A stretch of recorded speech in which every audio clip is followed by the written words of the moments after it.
Does it, Salaki? Ask me that question again. Okay, do you think the Bible is about control? Now, like I was giving an example, like you got the judges, like so-called white man got his laws, okay? Now, you got the court system. When you go in the court system, if you break their laws, okay, and you get penalized. So that's about control. That controls you. That stop you from running red lights. That stop you from committing crimes and certain things like that, okay? Certain things of that nature. So does so-called white man court system control you? Does it have influence on you to cause you not to do certain things? Somewhat. See? And look right there. See that car pulling up? I'm going through a situation See right that now. car pulling up? Yeah. Why is he using this signal light? Because it's a law. It's control. Influence. Why is he stopping at the red light? Control. Influence. See? You got so-called white. See, people say that the Bible was given to us in slavery and it was used to control us. But throughout their lives and their daily lives, they being controlled by the white man's laws. But they don't see nothing wrong with it. They just showed you how much they hate the Heavenly Father's word. They rather listen to the white man, the heathen, than listen to the Heavenly Father's word. Just like that mask. See, just like that mask. See? But see, one thing about it is I walk around with that mask. We own it. We own it. Just like that mask. I'm going to obey that one, brother. Just like that mask. They tell you, just like, say, for instance, so-called white man, which they celebrate these wicked so-called holidays. If they say, we're going to celebrate 4th of July on the 17th, these people celebrate on the 17th. They won't do it on the 4th of July no more. Okay? That's influence. So you ain't nothing wrong with influence. You got a righteous influence and you got a wicked influence. Okay? Yeah. That's balance. You can't have hot without cold. Okay? You can't have hot without cold. Of course you gotta have some kind of control. You gotta have some kind of control. If you didn't, you would have people running around doing anything they wanted. But guess what? What's righteous control? The scriptures, the Bible. See, what had happened was the so-called white man stole it from us and put this up and said that he is the Heavenly Father's son. And then start telling you whatever he want to tell you as if the Bible belongs to him, but it don't belong to him. Yeah. See? But there's nothing wrong with having a righteous influence. And see, people look at the Bible and say, look, that Bible controlled us in slavery. But guess what? You're being controlled by the white man laws right now. You don't got no problem with it. Stop at a red light. You pay your taxes.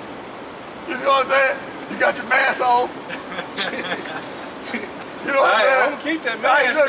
Look here. You see the police, you see slave patrol pull up, you're scared to walk across the street because you don't know if it's jaywalking, they're going to give you a fine. See, he got you under control. He got you influenced by his law. What's wrong with being influenced by the word of the Heavenly Father and his law? What's wrong with that?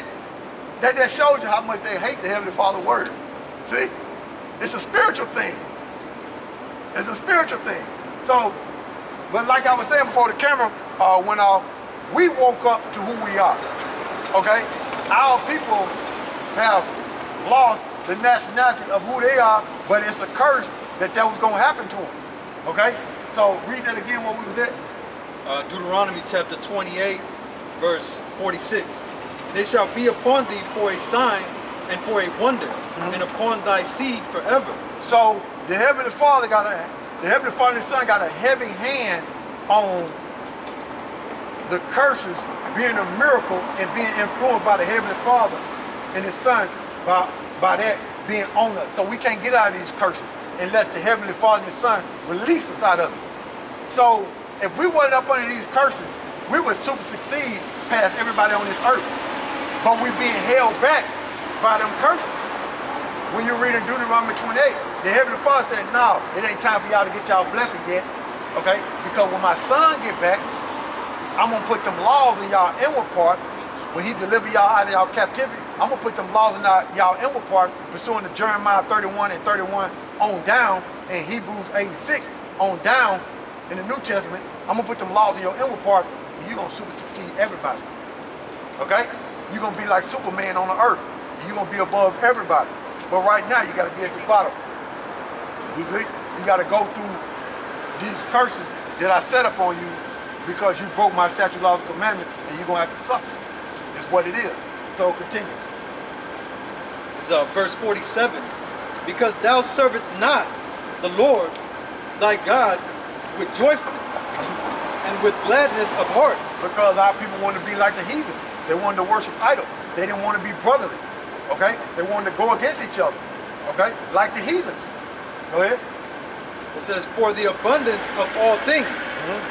Therefore shalt thou serve thy enemies, which Yahweh shall send against thee, in hunger, and in thirst, and in nakedness, and in want of all things, and he shall put a yoke of iron upon thy neck until he have destroyed thee. So, by all that happening to us, we were destroyed as a nation. And when you up under a nation of people dealing with these curses in the Bible, that we were going to serve our enemies, by serving our enemies, what did we learn? Their ways and their customs. Since our nationality was taken from us and we went into slavery, what did we learn? Their customs. Celebrate Christmas, Thanksgiving, 4th of July. That ain't our custom. Celebrate birthdays. That ain't our custom. But since we've been in this captivity and we have served our enemies, we have learned their ways. Okay? The woman walking around as if she don't need no man. That's straight confusion. That go back to that Willie Lynch letter. Okay? I never read that. Yeah, you need to read it because it's real. It's happening right now. What it say? It's happening. To where they won't set the woman over the man. That's what's happening. And then in the scriptures, they tell you, according to the scriptures, a woman shall come past a man. When you read that, when you look up the word come past, it means go around a man. So the woman is going to be in authority. The man is going to be at the bottom, like she don't, like he left out, he left behind. And the so-called white man used the goodies, which is wig, food stamps, hug, to get the man out of the house. She don't need him no more. Child support, she don't need him no more. A lot of these women that you see riding around with these fancy cars, these new cars, 9 times out of 10, her child's father is paying for it because he's on child support. 9 times out of 10. See? Yeah, I'm not just gonna say black women, but women in general. Nowadays. But what I'm gonna tell you is, I'm gonna tell you this: the curses is on the so-called black woman. Okay? The curses is on the black woman. So the curses is on the Latino woman. The curses is on the Native American woman. The curses is on the so-called Mexican woman. The curses is on them. Okay? And you being on the outside looking in and look like their families together, but you have to be around them to see the confusion and the separation. Now, if you're not around them on the outside looking in, it look like they got it together and they together. Nah, they divided, man. They divided. Like, say for instance, I'll give you an example. People think so-called Mexicans are together. Now, if you got a pile of Mexicans on one job, right?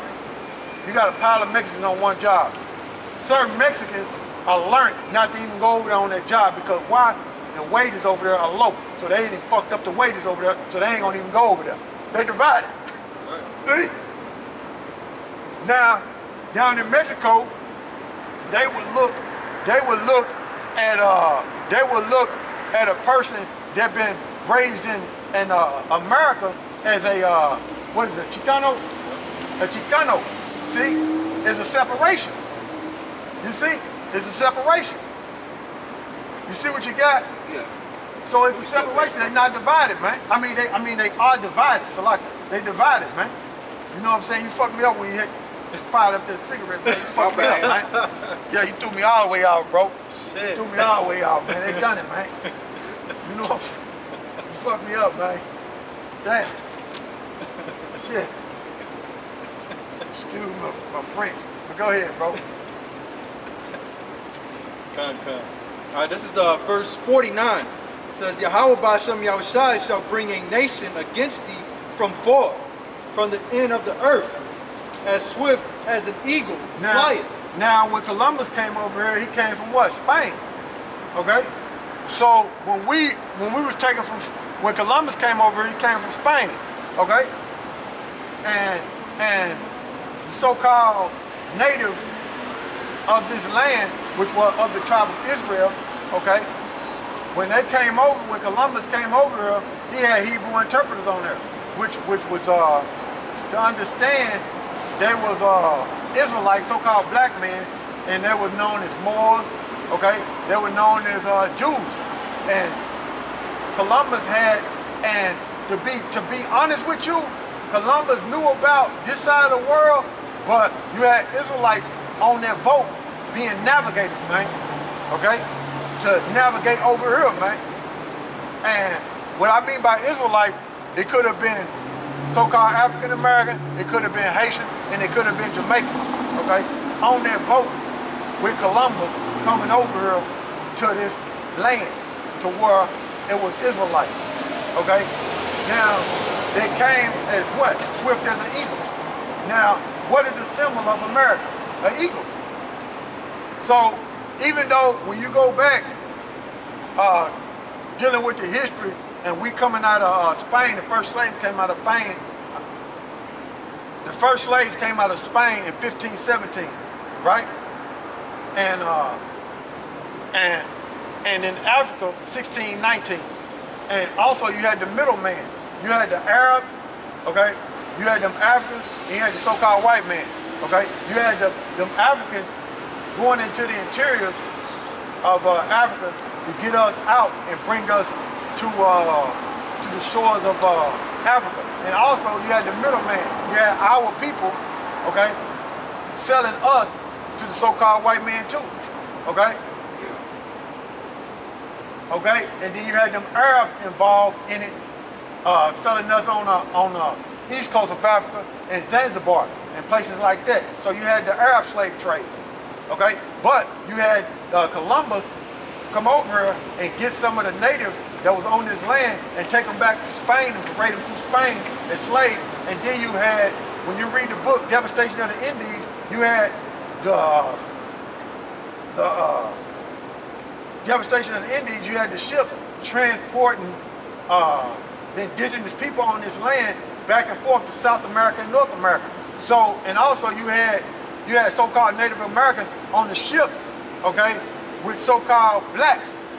What they wasn't doing was documenting the Native Americans that were on the slave, but they were documenting the so-called blacks.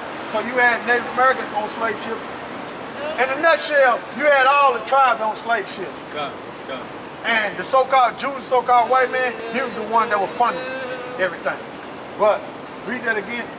This is Deuteronomy chapter 28, verse 49. Yahawah by SHAM YAHAWASHI shall bring a nation against thee from far, from the end of the earth, as swift as an eagle flieth. A nation whose tongue thou shalt not understand. Now, you got that, whose tongue thou shalt not understand. Now that's twofold. Meaning you got more than one meaning. That happened during the time of the Romans, when Israelites was in Jerusalem and Rome took over Jerusalem because you had the Roman soldiers speaking Latin. Now, dealing with this English, our people spoke English, but somehow our people didn't fully understand it, okay? Because our people, meaning the so-called Negroes, came up with the English language, okay? Meaning Old English. This language right here is bastard, okay? It got so many different origins. But what I'm saying is our people, and when they was in Europe, the Anglo-Saxons, which is angelic sons of Isaac, came up with the English language, okay? But our people were speaking Hebrew, okay? Hebrew is, like I give you an example, is Shema, Yasha'Allah, Yahawah, Allahai, Yahawah. That's Hebrew right there. And our people were speaking it. What I said was, hear, O Lord,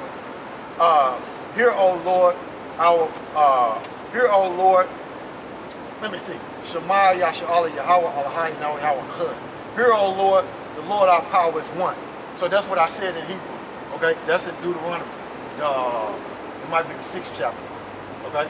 What I said was, hear, O Lord, what I said was, hear, O Israel, the Lord our power is one. Salaki. I repeat it again. Shema Yasha'Allah Yahawah Allahai Yahawah. What that means is, hear, O Israel, the Lord our power is one. So that's what I said.